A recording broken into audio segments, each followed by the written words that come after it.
The rats never left, and over the last few weeks, they've been terrorizing the garden,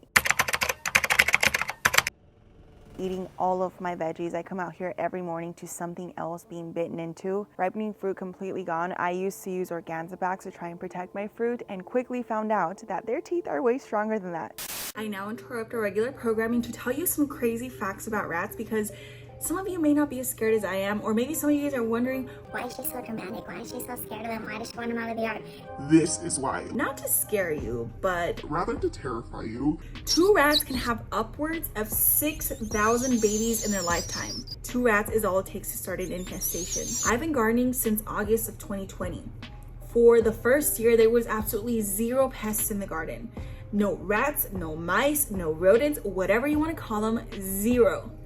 This summer has been the summer from hell when it comes to rodents, because the amount of rats that we've caught within a few weeks, the amount of rats that we've seen, the amount of damage that has been done to the produce and the plants, and it's just been so insane. And right when I feel like I'm finally getting rid of them, more keep popping up. It's like one of those clown cars where I don't know where the hell they're coming from. I mean, I do live in a desert. I do have a really nice garden, and everything else around here is like desert landscape, so maybe that's why, but still. I went like a whole year without them finding my garden, and then out of nowhere, rats everywhere. In 1 year, they can grow 5.5 inches worth of teeth. Why? Because their teeth never stop growing. Which is why they need to sharpen them all the time.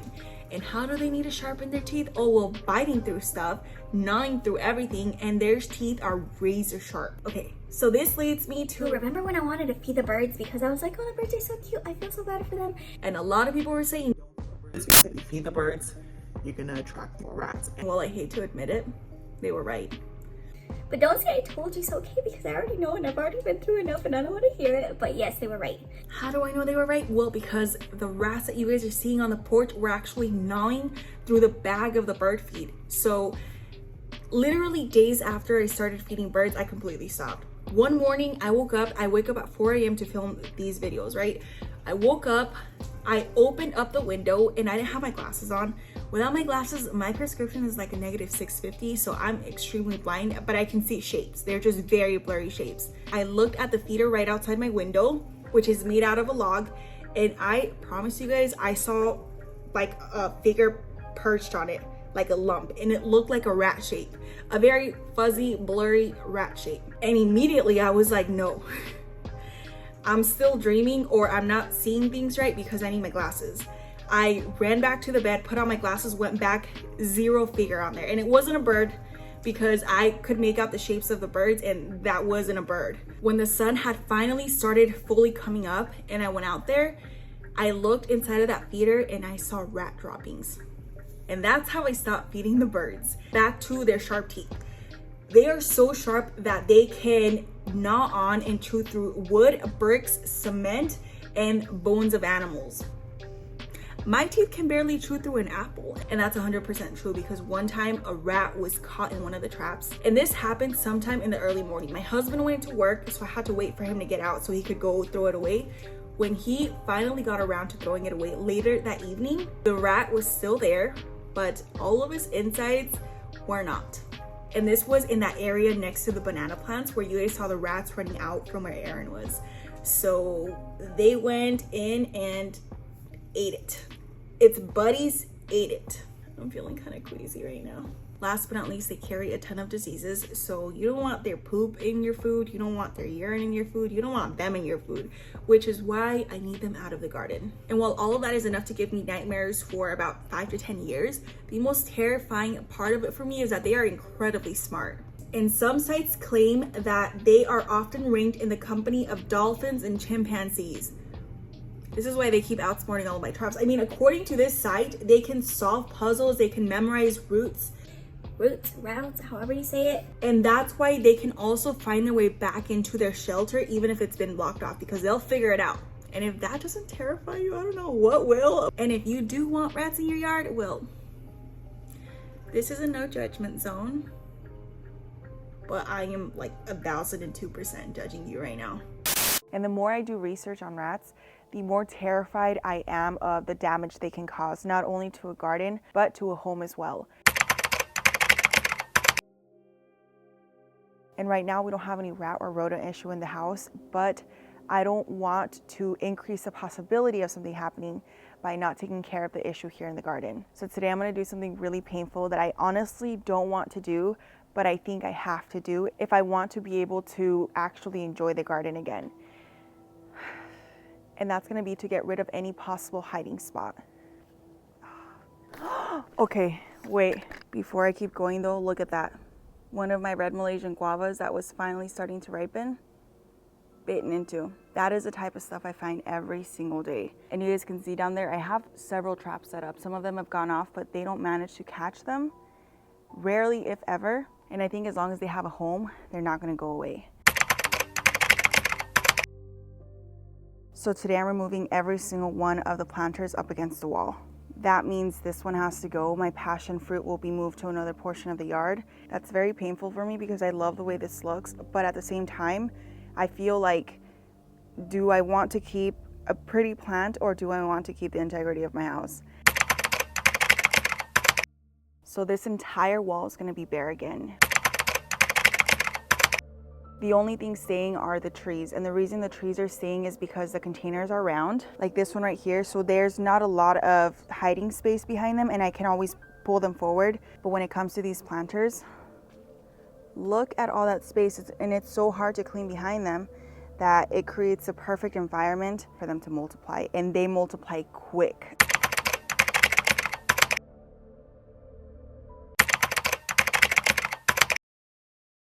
The first thing I'm gonna have to do is cut down all of these vines and then transplant this passion fruit. Oh.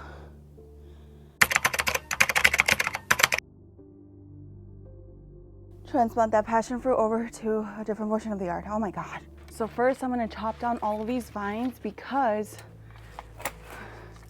well, you already saw, I'm a nervous wreck right now, and I think maybe I don't want leaves brushing up against me. I'm also gonna clear a path just in case I need to run. So this Frederick passion fruit, I'm probably gonna cut it, ooh, maybe up to here, just so that it's easier. No, just please don't make this harder than it has to be. Some of you guys might be wondering, why the passion fruit? Well, one morning I came out here, something ran down. And a few weeks later, when I was leaf blowing behind this planter, which by the way was extremely difficult, about 3 of them ran out and they were very huge. And this is where I found another nest. I know it's these planters. What is that? A hairball. Okay, there we go. At one point, there were even birds trying to nest here, but I'm pretty sure the rats ran up, ate the eggs, and after that, they didn't try and nest here again. Okay, you know what I'm gonna do? I'm gonna start filling this container with all the clippings. Okay, I'm getting to the nest part. Okay, hold on. Oh, oh no, oh, okay, all right, it's gonna be fine. Frederick, no, what did I just do? Okay, hold on, I need to slow down because I feel like my brain is starting to go into this zone where it's just fear and I'm not gonna think straight and I'm gonna make mistakes if I don't stop. I just chopped off what I wasn't supposed to. By the way, I've been coming out here to leaf blow every couple of days. Guess what I find? More clippings, more little wrappers and things that I think they keep bringing back, which in a way is really terrifying because I feel like they're not really scared of me. So that's why I'm at my wit's end.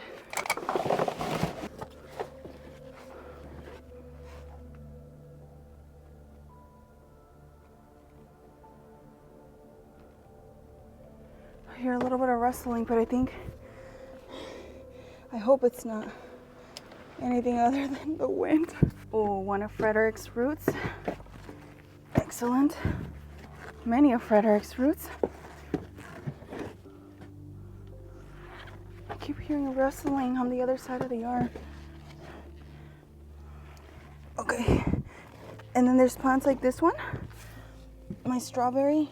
I'm just gonna relocate right now. Look at some of these roots from Frederick. Oh my gosh. They span the entirety of the planter. I'm gonna need to cut off some of these roots.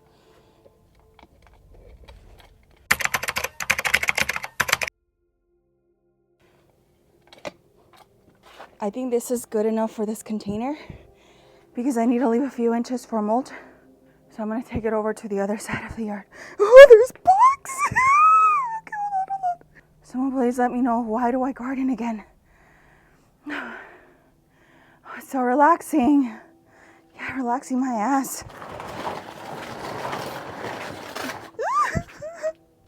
What do I do?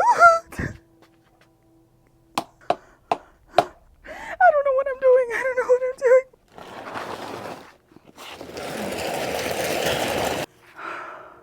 This is probably gonna take me a few days to complete. You see this long ass root? This is Frederick's root. That's crazy. Okay.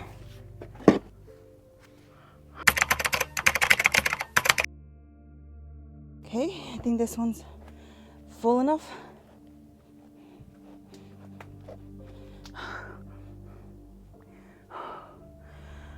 Okay, change of plans.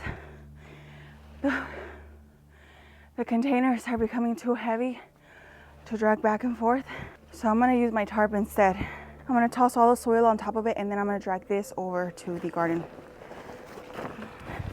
I have a wheelbarrow, but it's not here right now. Another trap that went off. Do you guys see, by the way, how narrow the walking space is? When we designed the garden, we made the pathways a certain width so we would be able to move around easier. And as I kept expanding, they got more and more narrow, which made it way harder, especially when we're carrying things like trash bags.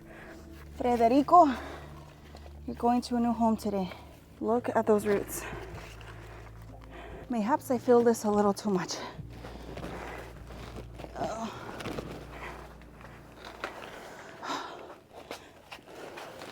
Okay, are you guys ready for this? Oh, it's just cockroaches. No, I hate cockroaches. So what do I do? I'm going to tell you what your problem is. You are convinced that you can take apart this planter with a sledgehammer in your bare hands, except you can barely lift the sledgehammer, but you're not ready to admit that yet.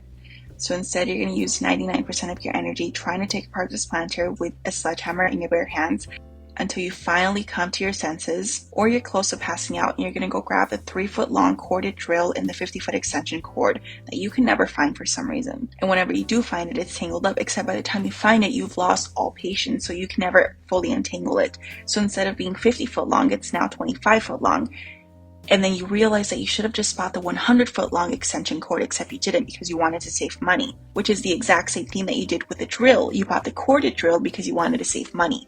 Except in the long run, you wound up spending more money because you had to buy the 50-foot extension cord, and then you had to go buy the 100-foot extension cord because the 50-foot extension cord was never long enough. Except it would have been long enough had you just had the patience to untangle it. But even then, it always unplugs. Who invented corded drills? Some people just want to watch the world burn, and I'm pretty sure that the inventor of corded power tools is one of those people. In the meantime, you're going to spend the next hour to hour and a half of your lifetime that you will never get back taking apart this planter that you built with half a box of deck screws. And in the process, you're probably going to pull out your back, sprain your left ankle, and regret every single life decision up to this point, especially the one where you bought the corded power tool.